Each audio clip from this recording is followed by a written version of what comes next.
This is the story of the lion and the mouse, and it starts a long time ago in a jungle a long, long way away. The jungle was a wonderful place. It was full of trees and flowers which grew so tall they seemed to reach right up to the sky. It was home to lots of amazing animals and colourful birds too. One of the animals who lived in the jungle was a great, big lion. He had a beautiful mane which he kept in perfect condition. He had a long tail which he used to bat flies away, and he had big, fearsome teeth too. The lion was definitely the king of the jungle, and the thing he liked to do most of all was sleep. The jungle was also home to a tiny little mouse. The little mouse was so small you could hold him in the palm of your hand. He was quite different from the lion. He didn't spend his days lying around and sleeping. No, the little mouse scurried everywhere, through the undergrowth, over the rocks, and around the trees. He was always so busy. One day, the little mouse was scurrying through the jungle as usual when he heard a very strange noise. It was a big, low, rumbling sound. It was a noise unlike any the little mouse had ever heard before. In fact, it was such a loud rumble, it even made the ground shake. "Whatever is that noise?" thought the mouse. "It sounds like someone snoring." The mouse decided he had to find out who was making such a terrible noise. Just then, the little mouse came to a clearing in the jungle. There was the lion, fast asleep and snoring the loudest snores you've ever heard. "Goodness me!" exclaimed the mouse. "What a terrible racket! Could you keep the noise down, please?" But the lion just kept on sleeping and snoring. "I said," shouted the little mouse, this time in the loudest squeak he could manage, "please could you be quiet? You're disturbing the peace." At that moment, the lion began to wake up, first opening one eye and then the other eye. He was really quite annoyed at being disturbed. "Who's that shouting?" he muttered. "I was having a lovely sleep, and now I'm awake. I'm very angry." Then the lion noticed the little mouse. "Was it you?" he growled. "If it was, you'd better run, because I'm going to eat you up." Most other animals would have run away. The lion was one of the biggest animals in the jungle, and his huge teeth were quite ferocious. But the little mouse didn't move. "I'm not scared of you," he said. "You may be bigger than me with your mane and your tail and your teeth, but I'm a mouse, so there." The lion couldn't believe what he was hearing. How could a little mouse not be afraid of a great big lion?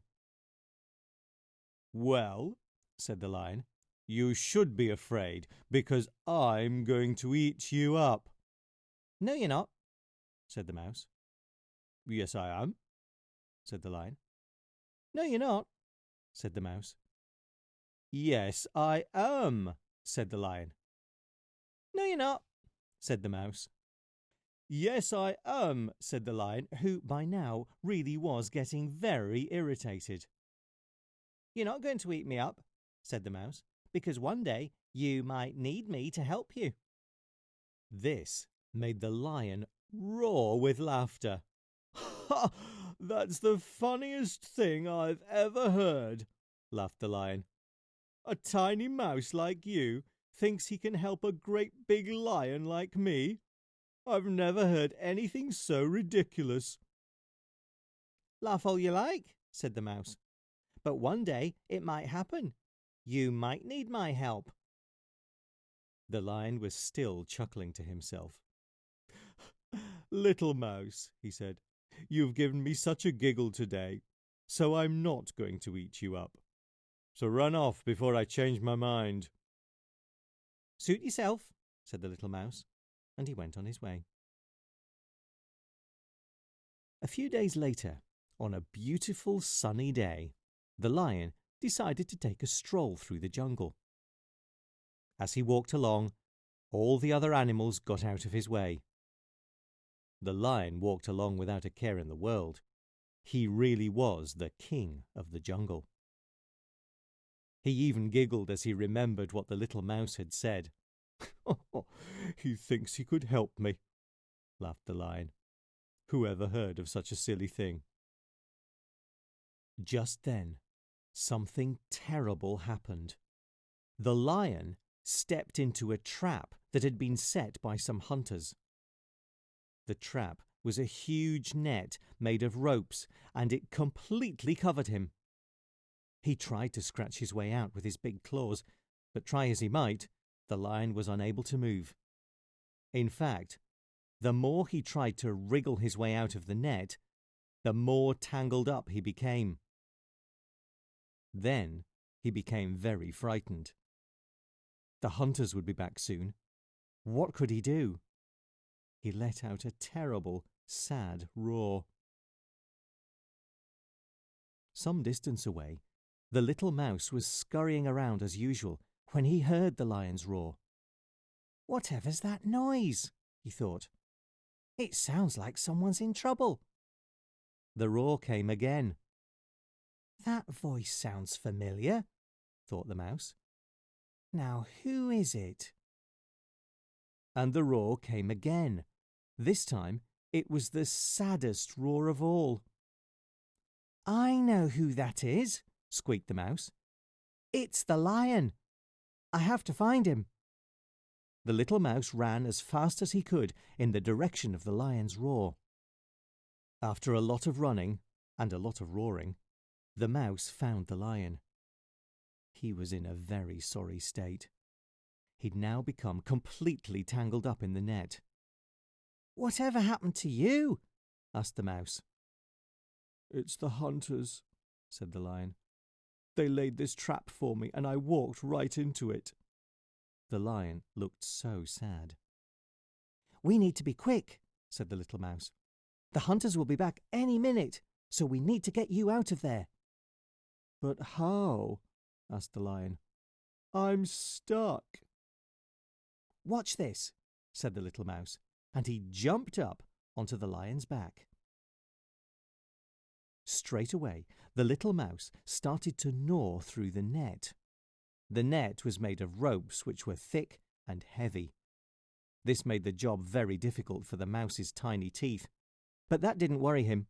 He kept gnawing and nibbling and chewing as fast as he could. "Please hurry," said the lion.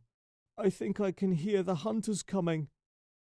"Don't worry," said the mouse, and he gnawed and nibbled and chewed even faster.